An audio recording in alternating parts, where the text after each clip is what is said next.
Hello and welcome to this online lecture for my HUP 112 Logic and Philosophy class. This recording is primarily intended for students in my Introduction to Logic and Philosophy, as I already mentioned, at LaGuardia Community College. So let's go ahead and jump in today. We will be talking about semantic paradoxes and three-valued logics. So to begin getting a feel for why we might want to be discussing this, we're going to start by noticing something which is a bit counterintuitive, and that's the idea, which in logic, classical logic, is called explosion. So explosion is a valid argument form um, that has the following uh, that has the following um, structure to it. So if you start with a premise saying that P is true and add as a second premise that P is false, then you can conclude anything that you want from this. And so these premises are contradictory, as we know. That means they both can't be true. And therefore, there's no way to make them true while the conclusion is false. So if we did our truth table for this, we would have P and Q. This sentence we could represent as saying P dot tilde Q, sorry, T dot tilde P. Um, sorry. Uh, P dot tilde P. And so this would be our premise, and this is the conclusion, just putting a dot between these two here. So P um, with Q can have the following arrangement of truth values, all perfectly standard and things that we know about from a long time ago. So P dot tilde P is going to be false in every case. It's contradiction. Okay, so there's the truth values for P. Here's the truth values for Q. Now remember that a valid argument is one where it's impossible to make the premises true and the conclusion false. So now we look in each case and say, is there a case where the premises are true and the conclusion is false? And the answer is no. Whenever the conclusion is false, that's in this case and this case, then the premises are also false. So this is a valid argument form, strictly speaking, just because it's impossible to make the premises true while the conclusion is false. So explosion is a valid argument form. Sometimes it's called vacuously valid because it's not as though you would want to accept the conclusion on the basis of this argument, because you could never really reason um, that the premises were true. But it's still kind of counterintuitive to think of this kind of argument here um, as being a valid argument. And it does sort of lead us to a bit of trouble. For example, suppose I wanted to try to prove that today is January 5th, 1945. Okay, so suppose I wanted to prove that this was true. So let's suppose that I start off with as a premise in my construction of this proof, um, start off with something fairly innocuous, like that all dogs are mammals.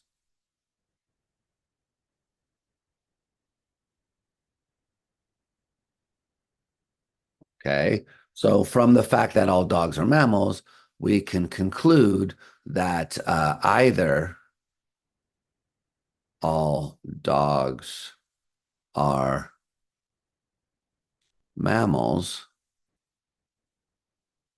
or today is January 5th, 1945. Okay. So this argument is valid. So if we all dogs are mammals, if we have that be M, then the conclusion is either M or I'll call today is January 5th, 1945, M wedge J for J. Today is January 1945. So we can do a truth table on this. We have M, we have J, we have M wedge J. We know how the truth values can work out over here. And M wedge J is going to be true in every case except when they're both false. So we can do that fairly quickly. We have this as a premise and this as a conclusion. And then we check each case where the premise is true and look at what the conclusion does. And as we can see here, every time the premise is true, so is the conclusion. Why? Because the wedge just needs at least one. It needs at least one of them to be true. So great. So from the fact that all dogs are mammals, it logically follows that either all dogs are mammals or today is January 5th, 1945. So now here's another argument. Either, sorry,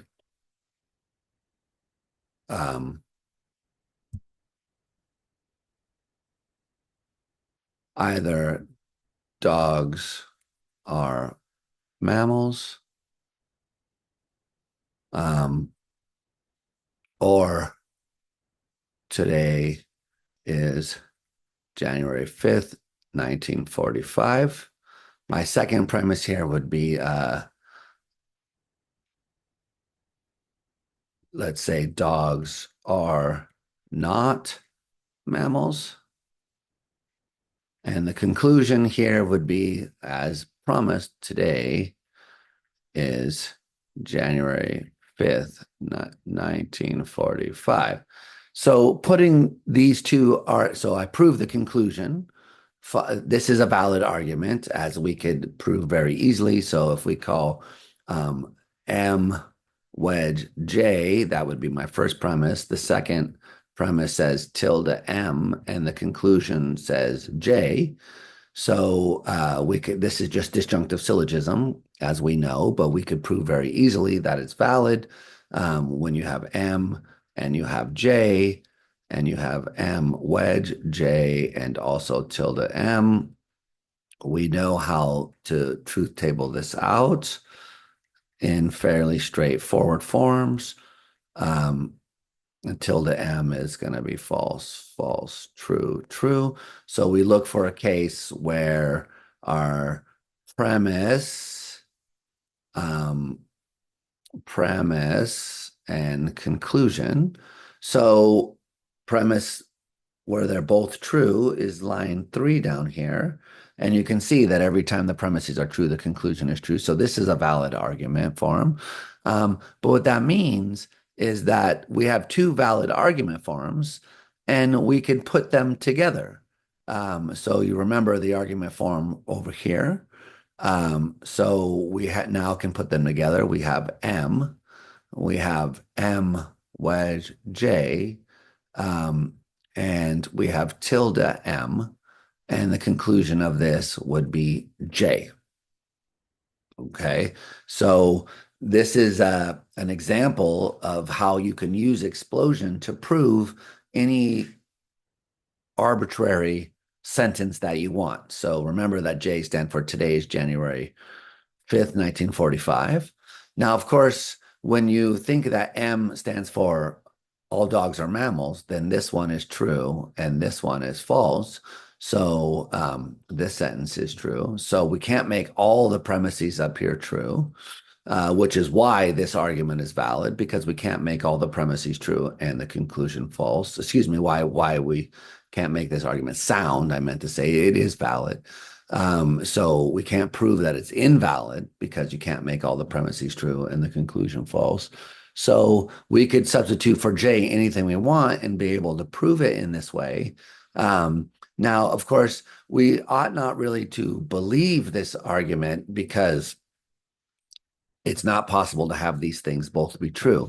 And this was in olden times, starting from Aristotle on, an argument for why contradictions couldn't be true. Because if this were really if both these were really true, then it seems like we should be able to believe the conclusion that today is January 5th, 1945. As it stands, we have to say that this argument is valid because it's not possible to make the premises true and the conclusion false, but it's valid in a kind of arbitrarily vacuous sense, which means that it's kind of sneaks through according to the rules. But still, it's kind of a weird consequence that an argument like this should be valid. And many people intuitively, when they first meet this argument, think of it as invalid. Now, we're going to come back and talk about that in a little bit. But now we can introduce the semantic paradoxes, and we'll talk about two of them. There are many of them. But consider the following sentence. This sentence is written in Spanish. So is this sentence true or false? Well, I would say clearly this sentence is false. It's written in English. Or suppose you said this sentence is written in black. Okay, so that seems to me to be true. This is black. I wouldn't call it ink necessarily, but a black digital ink or something like that. So we can form sentences that have this kind of self-referential structure to them, which say talk about the very sentence that's under examination. But now consider this sentence is false. Okay, so is this sentence true or false? Well, if it's false, let's suppose, then what it says is true. So if it's false, then it's also true. So if it's false, then it's also true. Suppose that you think the sentence is true. Well, then what it says is true, which is that it's false. So if it's true, then it's also false. So this looks like a contradiction either way that you go. It seems like you're going to get this coming out to be both true and false. And you have a kind of related version when you can say this sentence is true. This sentence is true. So is this sentence true or false? Well, seems pretty clear that if this sentence is true, then it's true. And if this sentence isn't true, then it's false. So it's perfectly consistent. But what would make it true or false seems to be sort of left out. It doesn't really tell us. So this looks like it has the truth value that it's neither true nor false. So now one thing you might think about this, and people have said many different things, so we need to be a little bit careful here. But one thing that you might think about these is that, well, they're just regular sentences, and maybe you should take at face value that this sentence is both true and false at the same time. Maybe this is, in fact, a contradiction, and it really is true that it's false and also false that it's true. So maybe that would be the case. What would happen? Well, it turns out that you can define a logic which uses those truth values. And we'll take a look at just one of those right here. This is sometimes called the logic K3 for the guy who discovered it, whose name was Clean with a K. You don't really need to worry too much about that. It's called 3 because it's a 3-valued logic. But we can define truth functional operators. We can define truth functional operators on these things. So what happens if you have some proposition and then you want to apply a tilde to that proposition? Well, suppose we know we have true, and if this proposition is true, it makes it false. And if this proposition is false, it makes it true. But now what if we wanted to introduce a third truth value, which was maybe both true and false? So I'll call that maybe B for both true or false. So we have this is being true, and we have this as being false, and we have this as being both true and false. Sorry. Okay. So then you would have to ask yourself, what would you want the tilde to do to this? And one thing to think is that the tilde just leaves it both true and false because it reverses both operators. So if you have it, if you think of some proposition P and P has both truth values, true and false, and then you put a tilde on P, it's going to reverse this truth value and reverse that truth value. So it will still have both um, both truth values. So that's one way to think about what's going on here. Now, the other operators can be defined in those terms as well. So what happens if you have P and if you have Q, and then you put a wedge between P and Q? Well, now we have three options. So we have, we're going to need 9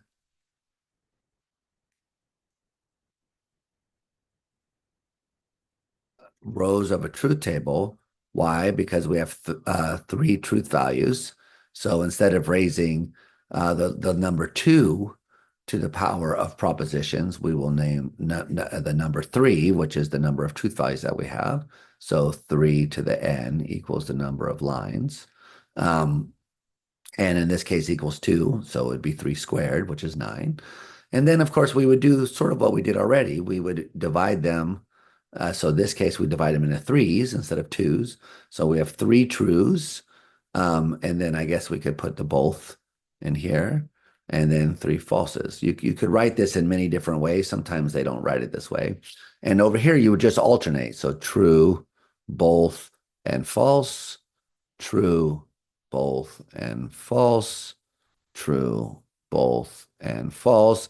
And then you need to decide what you're going to do with the wedge operator between these two. And since we're talking about this logic, which is sort of standardly known, what it does basically is follow the truth table for OR, so at least one being true. So that would make this true. Now here you have at least one being true. You have the other one being both true and false, but you'd want to say at least one is true. And here you have at least one being true. So that's very cool. And here you have at least one being true. Now, if you have both of them in this way, then we would probably say that it's going to end up that way here as well. And then what happens when you have one that's both true and false and the other false? Well, then you would say the whole sentence is going to be true or false. And then this one is going to follow classical logic. What about this one down here is probably going to be a both. And then this one down here is going to be false. So there's other ways you could define these operators here. But this is one particular example discovered by this guy Clean, as I said before. So we're just going to be using this as kind of our stock. I think sometimes it's called strong clean. There's a weak one too. It doesn't really matter. So now, of course, we would want to define all the other operators in a similar way. And so what happens if you put a dot between P and Q? Well, remember, the dot classically says they both need to be true. So what's going to happen when one is both true and false? Well, it seems like the whole sentence is going to be both true and false in that case. Because, for example, so Q is true and also false. So this whole sentence is going to be true because Q is P is true and Q is also true. But it's also going to be false because P is true and Q is also false. So it's both. One standard way to think about this. So what's going to happen when you have true and a false? Well, that's just going to follow our classic pattern here. And then whenever you have a both around, you're going to get a both back for an and, you might think. But of course, what's going to happen here, you might think it's just false, because even though this one's both, it's true and false and false and false. So that's just going to make it straightforwardly false. And then here it's going to be false.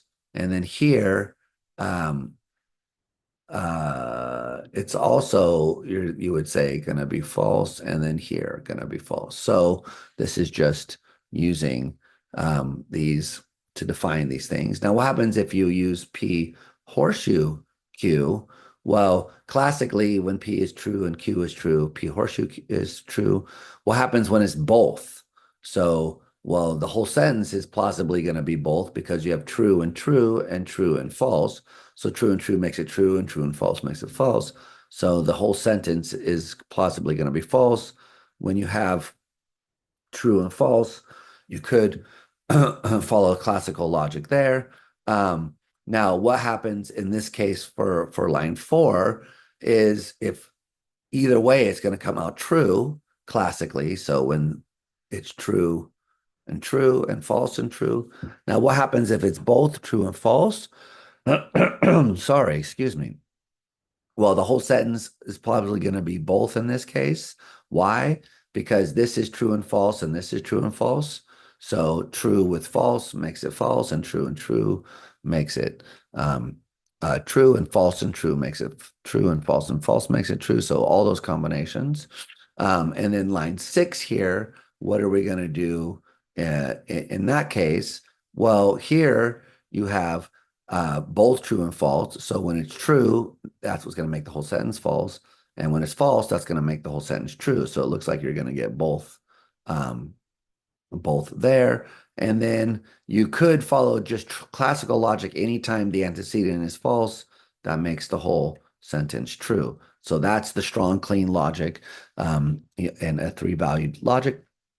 You could also, if you wanted to, make these a fourth truth value or a third truth value as a separate one. So people have experimented with these, but now here we have truth tables that we could use to interpret our signs and symbols in such a way that we could now show that the argument before came out invalid. So basically, what you would have to do, and what this is due to the work of a philosopher named Graham Priest, who's at the CUNY Graduate Center. What you have to do is modify the definition of being valid. So remember that in classical logic, valid means that it's impossible for the premises to be impossible. I'm not spelling it right. Impossible. For premises to be true and conclusion to be false. So this is classically valid. So you might redefine what it means to be valid. Valid for K3, you might say, well, it's impossible for premises to equal T or B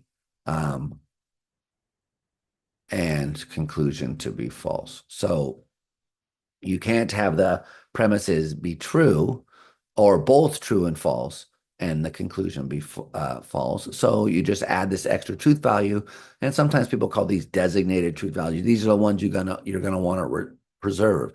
So if the premises are true, then the conclusion has to be true. If the premises are both true and false, then the conclusion has to be both true and false. And then we can now look at our arguments that we had before and use these to determine whether or not they are valid. So I don't want to have to rewrite this. I guess if I move this over a bit, I can just do it over here. Hopefully we can see. So if you remember what we had before, we had our P and not P.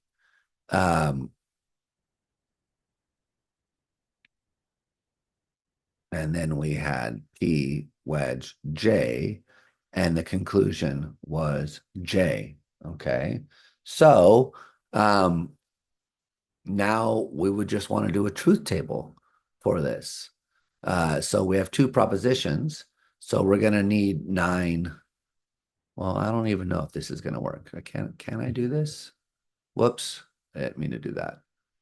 I probably should just do this on a separate whiteboard, but then I'll have to have you remember these, or I'll have to, um,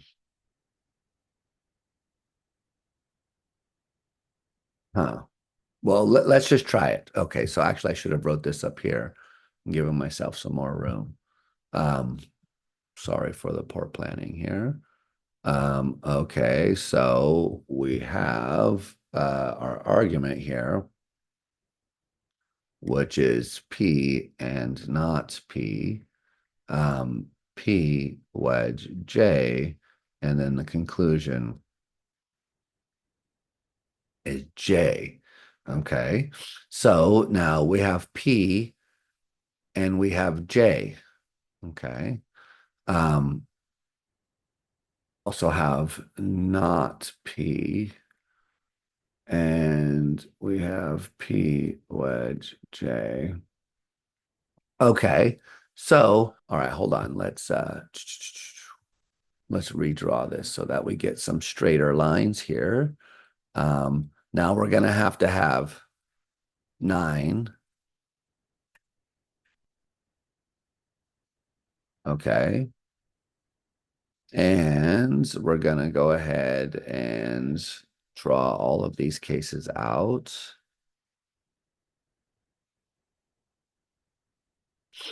Okay.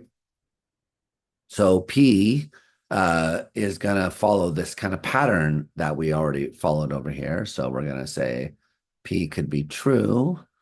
P could be both true and false. And it could be false. I'm now realizing that what I want also over here is my P dot tilde P. Okay. Which is one of my premises. Okay. See if I can expand this just a tiny bit more. Hopefully this works. Okay, so J is just going to alternate T, B, F, T, B, F, T, B, F. Very good. Now the tilde, we're going to apply our tilde rule to it. So when P is true, it turns it to false. When it's false, it turns it to true. When it's both, it stays both. So P is going to be false. Tilde P is going to be false, false, false. It's going to stay both here. So we're just using the rule, our non-classical rule, and applying it there. So that's very, very good. Now we have P wedge J. So applying the wedge rule here, when it's true and true, we get true. When it's true in both, what does it say? Well, over here it says true in both with a wedge, makes it true, because at least one of them is true. And when it's both over here,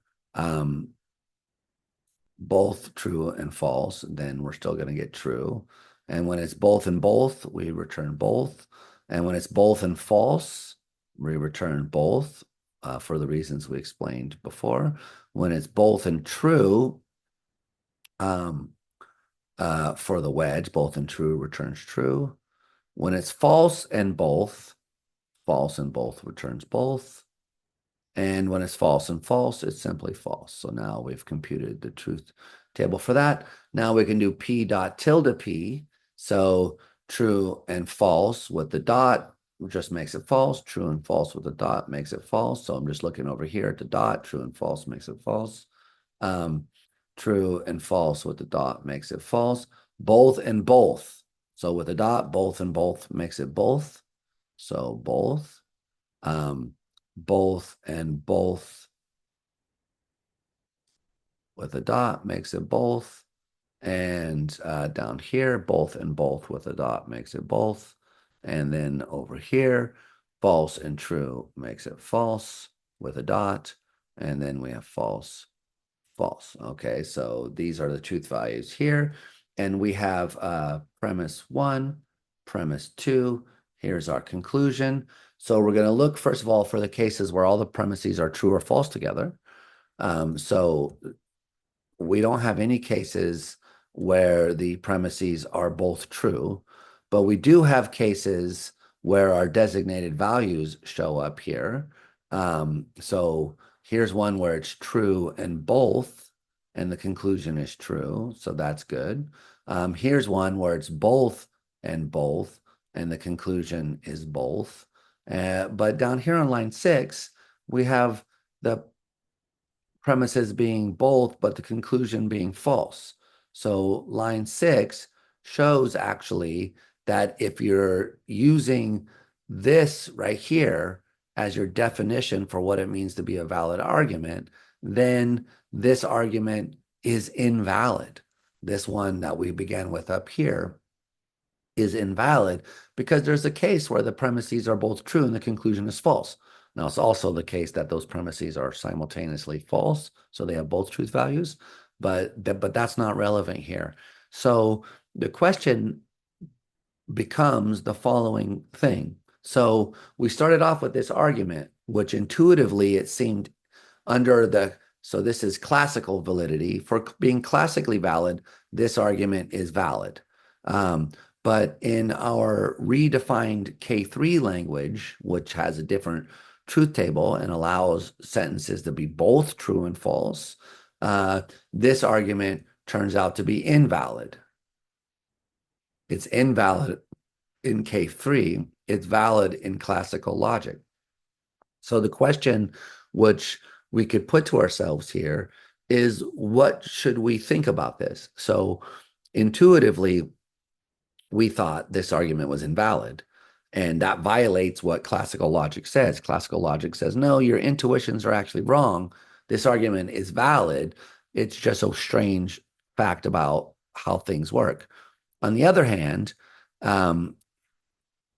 the non-classical logic that allows sentences to be both true and false validates our intuitive assessment that this argument is in fact invalid, but it does so at the cost of allowing that there are some sentences which are both true and false. And the kinds of sentences that are both true and false, one example is the so-called the sentence that we looked at before, which is often referred to as the liar's paradox. So is this a sentence that is both true and false? Should this sentence be assigned the truth value both T and false? Or is there some way to avoid a sentence like this? Other people want to say this isn't even really a proposition. You're not really saying anything. It's not a true sentence, things like that. But as we've seen, you can construct a formal language which makes sense of sentences like this. And so also makes sense of our intuitive evaluation of those kinds of arguments that have contradictory premises. So what we have here, I think, is an interesting case in the philosophy of logic where we have some stuff that violates our intuitions. And the question is, do we revise our intuitions and accept that the explosion arguments are valid? Or do we revise our notion of classical logic and show and accept that those arguments are invalid? It's an interesting question. And of course, it's one that's still currently being debated. So we're not going to answer that question here, but I am curious about what you guys might think about this. Now, if you're wondering, are there really contradictions that are true? Well, the liar's paradox is supposed to be an example of one, but people like Grand Priest have also argued that we have other examples of cases where we would want to say that something is true and false at the same time. One of the famous cases that Grand Priest talks about is the Duchamp urinal, the famous urinal that the artist Duchamp found on the street, wrote his name, or not his name, he wrote a different name, Armutz. He wrote, signed it and said, this is art. And then it started a big debate. Is it art? Is it not art?